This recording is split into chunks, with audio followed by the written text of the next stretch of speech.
Rupa-rupanya Kang Deddy Mulyadi dan Ustadz Suparman itu satu frekuensi. Ya, mengagumi sesosok pemimpin tertinggi Iran, Ayatollah Ali Khamenei.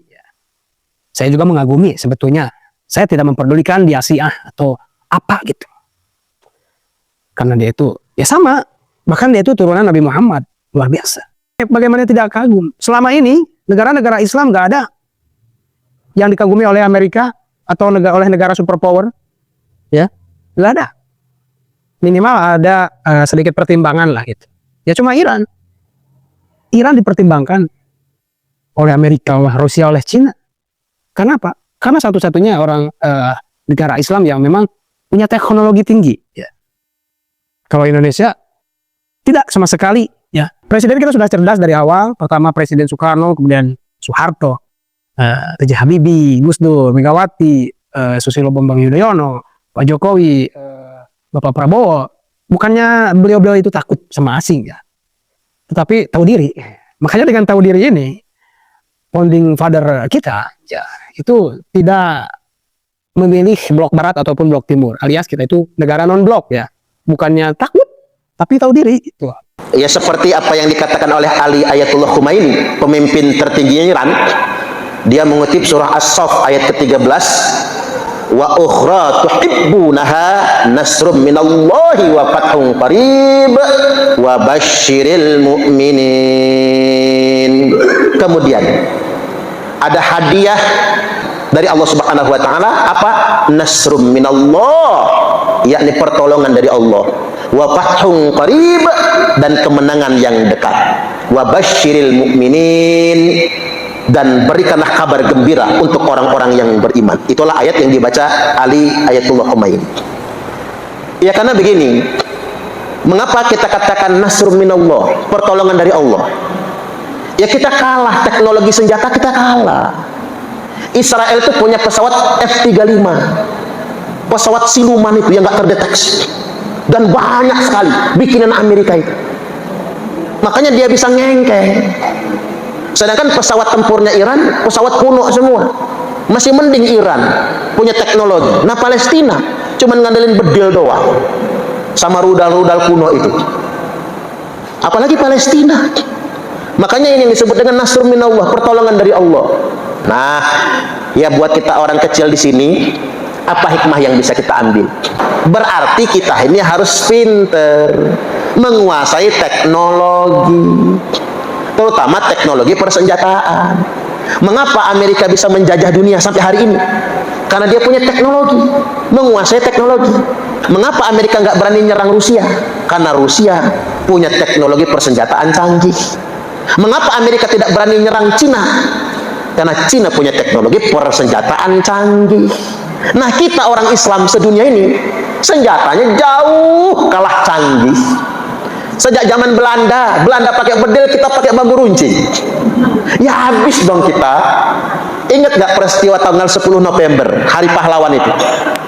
Ribuan rakyat Indonesia mati, dibantai oleh sekutu yang diboncengi oleh Belanda atau nikah. Tapi kita berhasil membunuh satu jenderal sekutu, jenderal Inggris namanya Jenderal Malabi. Tapi untuk membunuh satu jenderal, ribuan nyawa melayang. Ya kalau dari hitungan jumlah mah kalah jauh kitanya. Karena ngapa? Belanda punya teknologi persenjataan. Kayak Jepang, negaranya Jepang itu kecil, seuprit. Tapi Cina nggak berani nyerang, Rusia, Amerika nggak berani nyerang. Karena mengapa? Mereka punya teknologi. Nah sedangkan negara-negara muslim ini masih tertinggal. Masih mending Iran, orangnya cerdas-cerdas, mengembangkan teknologi sendiri. Nah Indonesia udah pinter presiden kita itu, Pak Karno, Pak Harto, Pak B.J. Habibie, Gus Dur, Megawati, SBY, Jokowi, Prabowo. Karena kita ini senjatanya kuno-kuno, cuman nyandalin bedil, kan begitu. Maka kita menjadi negara non-blok. Non-blok itu apa? Enggak pro sono, enggak pro sini. Ya kalau kita ngeblok, kita diantem orang. Itulah mengapa. Jadi bukan penakut, presiden-presiden kita tuh bukan penakut, tahu diri. Remek abis. Kita punya pesawat terbang, pesawat tempur itu yang biasa dipamerin waktu 17 Agustusan. Itu cuma segitu-gitunya. Paling mentok Sukhoi punyanya kita itu. Orang Jet 35 pesawat siluman, kita punyanya cuma Sukhoi. Nah solusinya apa? Yuk kita bangun negara kita ini. Jangan ribut terus, jangan berantem terus, jangan korupsi terus. Gimana mau maju? Korupsinya jojong. Nah kapan kita bisa menjadi negara maju? Kalau ini kondisi kita. Umpama di Amerika nyerang Indonesia, habis kita, istana negara udah hancur duluan, itu yakin, saya yakin. Habis kita. Mau pakai apa kita nangkalnya? Mau pakai apa? Kan teknologi senjata kita kalah jauh. Nah saya ingin sampaikan sekali lagi, Iran itu mengadakan pengayaan uranium untuk nuklir, itu bukan buat nyerang orang, tapi untuk bertahan. Saya ambil contoh Pakistan. Pakistan itu punya nuklir, nggak ada yang berani nyerang Pakistan. Kata Pakistan, kalau kami diserang orang, kami kalah, kami bom pakai nuklir, katanya. Nggak berani nyerang Pakistan itu. Indonesia, Bu, nggak berani bikin senjata nuklir, karena kalau berani langsung diserang sama Amerika dan Australia. Jadi maksud saya gini, kita Indonesia ini jangan gumede, kita masih kalah jauh dari segala hal. Ekonomi masih kalah, teknologi masih kalah, apalagi senjata masih kalah, semuanya masih kalah. Yang menang cuma korupsi aja di Indonesia ini. Itu yang menang itu. Hari ini kita memasuki sebuah era, di mana era itu era menuju masa depan. Tetapi ternyata setelah saya menganalisis, orang yang menuju masa depan itu rata-rata memiliki ikatan masa lalu yang kuat. Saya tidak akan mencampuri persoalan urusan perang yang terjadi hari ini antara Iran dengan Israel. Itu urusannya Komisi 1, bukan urusannya gubernur. Tetapi ada yang harus menjadi catatan penting kita. Pada sebuah negara yang ternyata mampu mengelola pikiran-pikiran akademik menjadi pikiran masa depan. Dan itu diperlihatkan dalam kemampuan sains di bidang nuklir. Dan kemampuan sains di bidang persenjataan yang mungkin membuat kita terperangah. Negeri Mullah, di mana pemimpin spiritualnya memiliki kalimat-kalimat yang menghujam dalam setiap perasaan orang yang mengikutinya. Ternyata dia mampu mengikatkan dirinya pada masa lalu sebagai bangsa Persia. Dirinya pada masa lalu sebagai orang yang memiliki keyakinan yang disebut dengan Syiah terhadap perjuangan Sayyidina Hasan dan Sayyidina Husain. Dan itu menjadi spirit bagi bangsanya. Bahwa dia adalah bangsa yang harus melepaskan diri dari penindasan. Dia adalah bangsa yang harus melepaskan diri dari imperialisme. Kalimat terzalimi itu melahirkan sebuah tekanan psikologi politik. Psikologi politik melahirkan sebuah kebersamaan yang pada akhirnya menjadi energi besar dalam mengangkat derajat dan martabat negara. Kata orang Sunda, hirup ukur sasamperan, awak ukur sasampayan, sariring riring dumadi, sarengkak sapari pola, sadaya kersaning gusti. Orang Sunda kan begitu. Artinya apa? Seluruh rangkaian perjalanan diri kita dalam hidup ini tak ada satupun yang harus kita akui.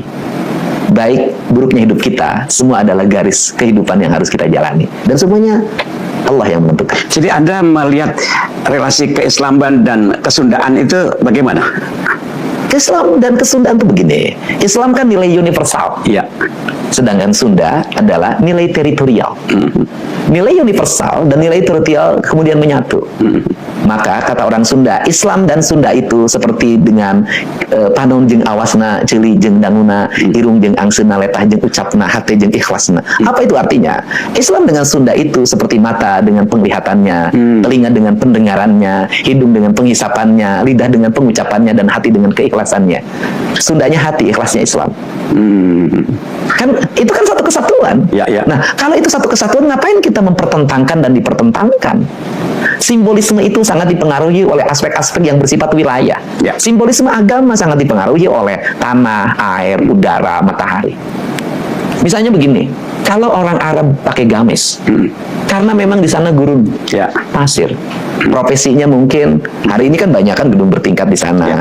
Ada hasil tambang minyak bumi yang sangat tinggi. Kemudian ya paling menggembala itu di hamparan pasir. Orang Sunda itu sawah yang airnya ada rawaknya, Ya, ya. harus ditangkul dulu, airnya segini. Ya pasti beda dong cara bajunya, warnanya juga beda. Nggak mungkin tukang nyangkul pakai gamis warna putih. Kan artinya bahwa konteks simbolisasi dalam beragama itu sangat tergantung dipengaruhi oleh lingkungan di mana kita tinggal. Di sini hebatnya Syiah, hebatnya Syiah. Hebatnya gimana? Prinsip Syiahnya tidak luntur.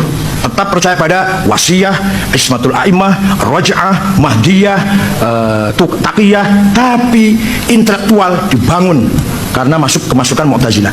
Dari sejak itulah Syiah bukan hanya partai politik tapi juga gerakan-gerakan intelektual sampai sekarang. Sampai sekarang embargo spare part pesawat oleh Amerika, iya. Amerika melarang ngirim onderdil pesawat ke Iran. Ya wis ora apa-apa, gawe dhewe. Sampai sekarang spare part onderdil pesawat Iran itu bikin sendiri. Enggak usah beli dari luar negeri karena diembargo oleh Amerika. Dan sekarang satu negara yang melawan Amerika ya Iran. Lepas dari mazhabnya salah apa klerus lah, apa kufur apa pokoknya yang sekarang satu-satunya orang yang berani menantang Amerika itu Syiah. Satu negara yang tidak punya utang juga Iran. Satu-satunya yang membela Palestina terang-terangan usul orang basa-basi ya Iran. Padahal Palestina tidak ada Syiah. Orang Palestina tidak ada Syiah, orang Palestina. Tapi yang membelain Palestina mati-matian Iran. Ini lepas dari kufrun apa nifakun apa dolalun lah. Iya. Apa? Ayat setan. Mohon tidak disela dulu ya, biar selesai. Ya jadi enggak ini bukan begitu. Ini sisi positifnya Syiah, sisi positifnya Iran. Adapun beda dengan kita ya, tapi ada positifnya sekarang satu negara yang bisa memproduksi uranium menjadi tenaga nuklir.